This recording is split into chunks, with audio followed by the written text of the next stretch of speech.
If Ontario were to abolish the biannual time change, would it be more beneficial to be on permanent winter time or permanent summer time? In this video, we will explore the pros and the cons for both. Let's begin now. Topic 1. The economy. Permanent daylight saving time would mean that individuals would stay out longer and later during the day and spend more money compared to during standard time or winter. It is for that reason that in 2005, Congress decided to extend daylight saving time by 4 weeks after being lobbied effectively by the canning manufacturers and by retailers. In the fall of 2007, an additional week was tacked on to the end of daylight saving time. So instead of ending at the end of October, it ended at the beginning of November.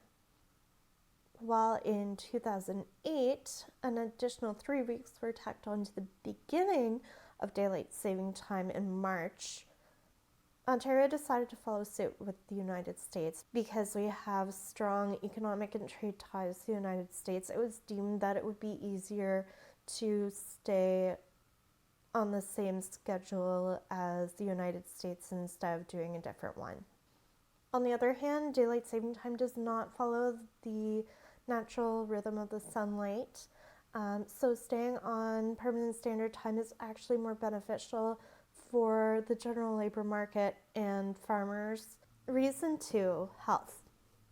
It has been determined that the additional sunlight at the end of the day with daylight saving time has an effect of children and individuals being more active physically, which leads to a healthier lifestyle compared to during the winter when there is less sunlight at the end of the day. Permanent daylight saving time would also be beneficial to those who suffer from SAD or seasonal affective disorder and the winter blues, because there would be more sunlight at the end of the day, which is when individuals generally have more time to be exposed to sunlight and get those natural vitamin D.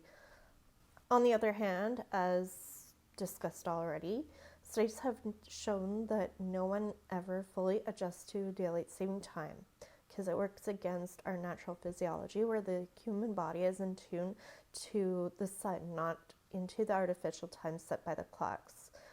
Topic 3, safety. The loss of light at the end of the day in the winter poses a risk for more car accidents because of how dark it is when the people are driving home in the evening. So that means that if we were on a permanent summertime, we'd have that additional light at the end of the day, which would perhaps lead to less car accidents. On the other hand, having permanent daylight saving time would mean that you'd be taking away an hour of sunlight at the beginning of the day, which is when children go to school either walking or taking the buses, and so they'd be at more risk for being hurt in the morning. So which one is better overall? Well, I'll leave that for you to decide, but whether you are for permanent summertime or permanent wintertime, lives would be vastly improved just by eliminating the biannual time change. We cannot get bogged down by debating which one should be adopted right now, because we really need to stand together to get to that point in the first place. Don't forget to subscribe and click on that little bell to make sure you're actually being notified when we put up a new video. If you would like more in-depth information about how the biannual time change affects us, check out any of our other videos that go over the impact on our mental health, physical health, the economy, and other topics.